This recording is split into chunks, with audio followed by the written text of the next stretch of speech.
नमस्कार, मैं अर्चना गुप्ता आप सभी का न्यूज वन इंडिया के खास कार्यक्रम मार्केट मूड में बहुत स्वागत करती हूं। कहते हैं मुश्किल घड़ी में ही अपने और पराये में फर्क कर पाते हैं और यही भारत के साथ भी हुआ। भारत पाकिस्तान तनाव में हमें पता चला कि दरअसल जिसे हम दोस्त समझकर उसके मुश्किल दौर में हम उसका साथ निभा रहे थे, सबसे पहला वार उसी ने किया और उसके बाद भारत ने भी अपनी रणनीति बदल ली। हम बात कर रहे हैं ऐसे देश की जिन्हें कभी दोस्त नहीं बनाया जा सकता है। नाम है टर्की और अजरबैजान, जिनके साथ भारत के व्यापारिक रिश्ते अच्छे हुआ करते थे। बिल्कुल सही सुन रहे हैं आप, अच्छे हुआ करते थे, अच्छे हैं नहीं। आज हम अपने इस कार्यक्रम में बात टर्की और अजरबैजान के साथ इस व्यापारिक रिश्ते की करेंगे जो अब बेहद खराब हो चुके हैं। और भारत का जो सिद्धांत है वो ये है कि जो भी भारत के खिलाफ खड़ा होगा उसको सबसे पहले भारत आर्थिक चोट के जरिए घायल करेगा। तो आज इसी पर करेंगे चर्चा, इसी पर करेंगे विश्लेषण। तो चलिए शुरू करते हैं मार्केट मूड।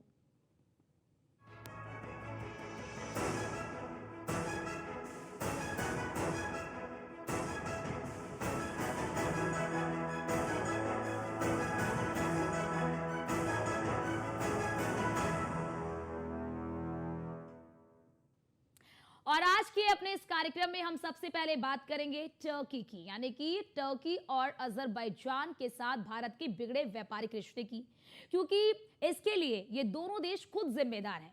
क्योंकि दोनों देशों के साथ साथ जो पर्यटन है, तो दोनों देशों के साथ एक सामान्य चीज ये है कि दोनों देशों का जो जीडीपी है वो उसके पर्यटन पर निर्भर करता है, यानी कि उसकी जीडीपी में पर्यटन की बड़ी भागीदारी है।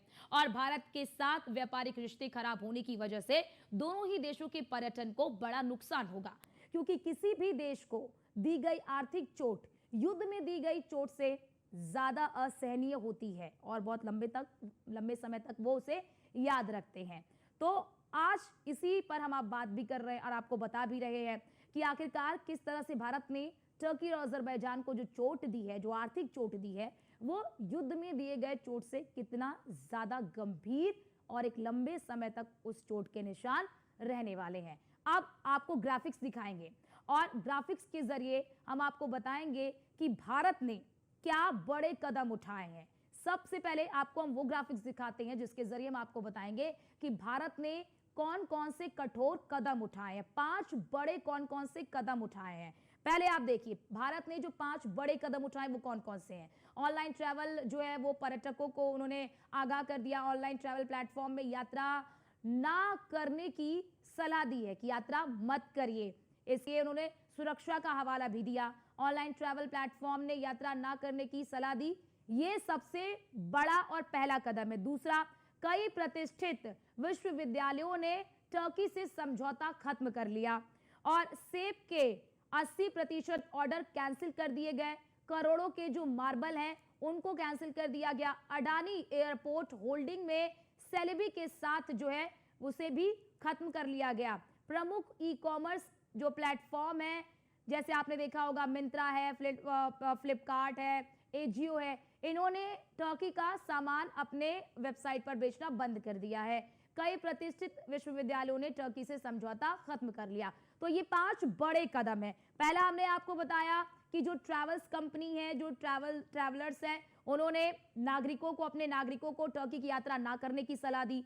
दूसरा सबसे बड़ा कदम यह है कि जो हमारे बड़े विश्वविद्यालय, जिसमें आप देखेंगे चाहे वो एएमयू हो, चाहे वो जेएनयू हो, इन्होंने टर्की के साथ अपना करार खत्म कर लिया। अब चलिए कुछ और तथ्य आपको दिखाते हैं, कुछ और चीजें आपको बताते हैं कि आखिरकार इसके अलावा और कौन कौन से बड़े कदम उठाए गए। इन 5 बड़े कदमों का विश्लेषण करते हैं हम आपके सामने। सबसे पहले भारतीय पर्यटकों की टर्की से दूरी। जैसे ये तनाव हुआ और उस तनाव में भारतीयों ने देखा, हमने देखा, भारत ने देखा कि टर्की पाकिस्तान के साथ खड़ा है, तो सबसे पहले हमारे देश के पर्यटकों ने टर्की से दूरी बना ली। अब देखिए टर्की की इकोनॉमी पर इसका क्या असर पड़ेगा। टर्की की इकोनॉमी को 3000 करोड़ रुपए का नुकसान, यह फायदा हुआ था जब हमारे पर्यटक गए थे और इसका बहिष्कार अब कर दिया गया।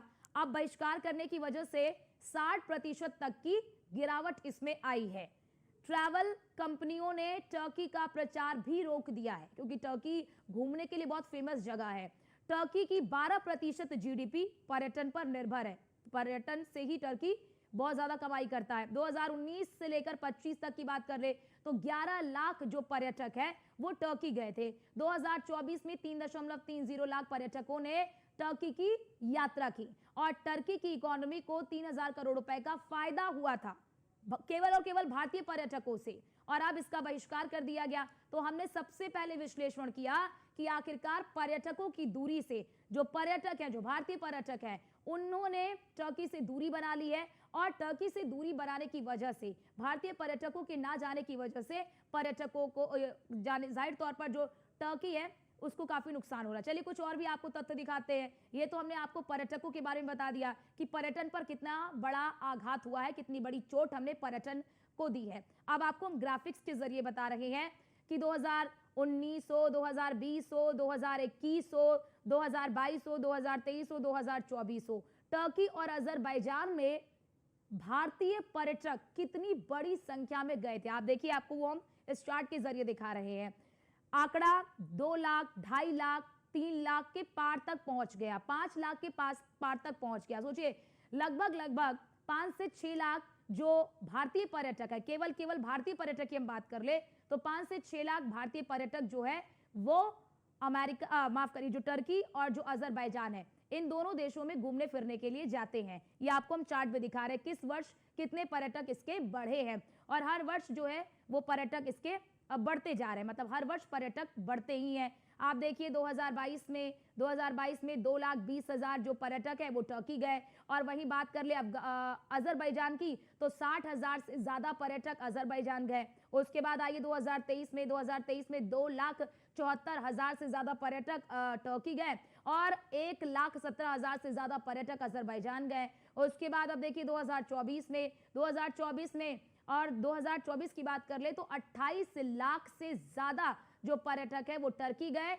और 24 लाख से ज्यादा पर्यटक अजरबैजान गए। तो आप सोचिए, भारत की वजह से जो टर्की है, जो अजरबैजान है, दोनों का जो पर्यटन क्षेत्र है उसे कितना मुनाफा होता है। तो अब चलिए कुछ और भी ग्राफिक्स आपको दिखाते हैं। ये तो हमने आपको बता दिया कि भारतीय पर्यटकों से टर्की और अजरबैजान को कितना फायदा होता है। अब टर्की से आयात, यानी कि हम टर्की से क्या मंगाते हैं। देखिए, सोना हो गया, संगमरमर हो गया, सेब, सबसे ज्यादा महत्वपूर्ण सेब, और सब्जी हो गई, सीमेंट हो गया, रसायन जो पदार्थ होते हैं वो हम टर्की से आयात करते हैं। भारत संगमरमर का 70% आपूर्ति करता है, 70%, और 14 से 18 लाख टन सालाना आयात करता है संगमरमर। 2023 में 92.8 मिलियन डॉलर सेब आयात किया। अब सेब का भी वो सबसे बड़ा निर्यातक है। निर्यातक कौन है? टर्की है, और हम आयात करते हैं। 2025 में भारत ने टर्की को 5.2 अरब डॉलर का सामान बेचा है, और सोना, संगमरमर, सेब, सब्जी, सीमेंट और रसायन, मार्बल, ये सभी चीजें जो हैं वो टर्की से आयात हम करते हैं, यानी कि हम खरीदते हैं टर्की से। तो ये आयात हमने आपको दिखा दिया कि कौन कौन सा सामान है जो हम टर्की से आयात करते हैं, और हम अब इसका बहिष्कार कर रहे हैं तो टर्की को कितना नुकसान होगा। तो ये हमने आपको आयात दिखा दिया। अब हम आपको निर्यात दिखाते हैं कि भारत क्या क्या निर्यात करता है टर्की को। ये तो हम आयात कर रहे हैं, ये तो हम खरीद रहे हैं। अब निर्यात वो क्या क्या कर रहा है, आप जरा वो भी देखिए। लेकिन आयात से पहले जरा ये देखिए सेब, क्योंकि आपने अभी हाल ही में देखा होगा कि पुणे के जो व्यापारी हैं उन्होंने सेब का बहिष्कार कर दिया, और सेब का बहिष्कार करने की वजह से टर्की को कितना नुकसान होगा, क्योंकि सबसे बड़ा वो निर्यातक है सेब का। टर्की के सेब बहुत फेमस है, बहुत प्रसिद्ध है, और बड़ी संख्या में टर्की जो है वो सेब का निर्यात करता है। तो वो हमने आपको दिखा दिया कि सेब की बात अगर हम कर ले तो 3.5 लाख टर्की से हर साल हजारों मीट्रिक टन सेब भारत पहुंचता है, और बीते 3 सालों में यह आंकड़ा 1 लाख टन के पार पहुंचा है। DGCIS के एक आंकड़े सामने आए हैं। DGCIS के आंकड़ों के मुताबिक पिछले 5 साल में अकेले टर्की से ही करीब 5 लाख मीट्रिक टन सेब भारत पहुंचा है। बड़ी संख्या में 5 लाख मीट्रिक टन, और इसमें से 3.5 लाख मीट्रिक टन से ज्यादा जो सेब है पिछले 3 सालों में आया है। तो अब ये हमने आपको दिखाया और अब निर्यात के बारे में आपको दिखाते हैं कि आखिरकार निर्यात हम क्या क्या करते हैं, क्योंकि आयात तो हम कर रहे हैं लेकिन हम क्या सामान बेचते हैं। हम टर्की से ये खरीदते हैं, निर्यात हम क्या क्या करते हैं, जो हो गया मिनरल हो गया और जो फ्यूल हो गए, जो ऑटो पार्ट्स हो गए, जो मशीनरी हो गए, फार्मास्यूटिकल्स का जो सामान हो चुका है, जो कपास है, ये वो सामान है जो हम निर्यात करते हैं। मिनरल और फ्यूल, ऑटो पार्ट्स, मशीनरी, ये तमाम वो चीज़ है, तमाम वो सामान है जो हम निर्यात करते हैं टर्की को। तो ये हमने आपको निर्यात के बारे में बता दिया। तो ये पूरा एक विश्लेषण हो गया टर्की और अजरबैजान को लेकर कि आखिरकार टर्की और अजरबैजान के साथ जो हमारे व्यापारिक रिश्ते बिगड़ रहे हैं उससे किसे कितना नुकसान हो रहा है। अब चलिए बात करेंगे आज के दूसरे सबसे बड़े मुद्दे की, क्योंकि भारत में बहुत सारे ऐसे लोग, बहुत सारे क्या, बहुत अधिकतर लोग ऐसे हैं जो आईफोन चलाते हैं।